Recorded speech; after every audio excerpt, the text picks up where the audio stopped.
Pagkasabi mo sa akin na mahuhuli ka na naman, napatawa na lang ako at napailing.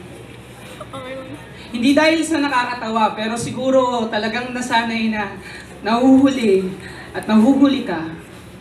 10:00 ang pinili nating oras ng pelikula para lang matiyak na makakahabol ka.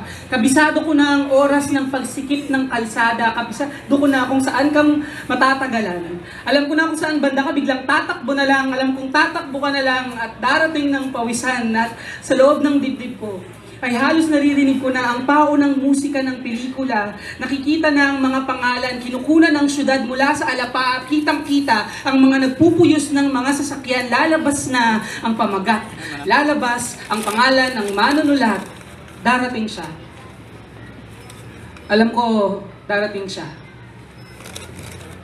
Noong minsang maligaw ako sa palengke, noong bata pa ako, ibinilin sa akin ng isang tindera na huwag akong umalis sa aking kinatatayuan, na ang mga naiwan ay hindi na para maglaboy, na dapat lang akong maghintay na balikan dahil parating binabaybay ng nagmamahal ang landas na kanyang tinahak hanggang sa matagpuan ang mga nabitiwan at naiwan, parati tayong magbabalik.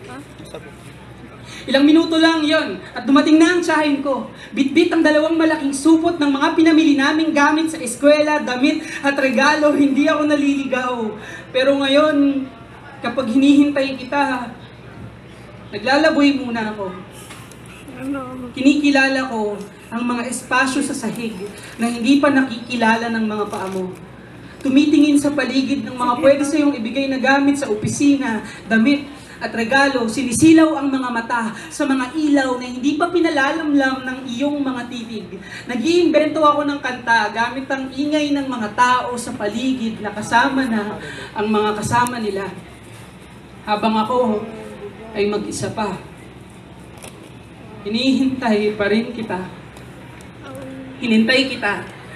At paghanda ka sa galit ko dahil sinisigurado ko sa iyong mainit na naman ang ulo ko pagdating mo dahil nandito ka na nga sa akin at lahat pero pinaghihintay mo pa rin ako pero magsisimula na kasi ang palabas. Bibili pa tayo ng pagkain. Ayokong makaistorbo ng ibang tao sa sinihan. Sinasabi ko na nga ba? Nagsisimula na ang palabas. Kasalanan mo to eh. Ang layo-layo na nga ng pinanggalingan ko pagkatapos nauna pa ako sa iyo. Kita mo na, nagsimula na nga ang palabas. Mag-aaway tayo ng kaunti pagkatapos ay mamahalin kitang muli na para bang mauubusan ako ng oras, mamahalin kita, na para bang mauubusan tayo ng oras, hahawakan ko ang kamay mo. Kapag ubos na ang tsitsirya, nanakawan kita ng halik kapag pangit ang eksena, at kapag naiiyak na ako sa sobrang tindi ng drama, sisimple ako ng lingon para tignan kung ikaw rin ay naiiyak na.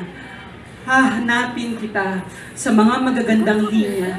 Hahanapin ko tayo doon sa mga artista. At kapag nagsitaasa na ang mga pangalan ng mga gumawa ng pelikula, ang mga ilaw sa sinehan ay magbubukas. Nagtapos na ang palabas. Magsisimula tayo sa wakas. Sa wakas. Nagsimula na tayo sa wakas. Thank you.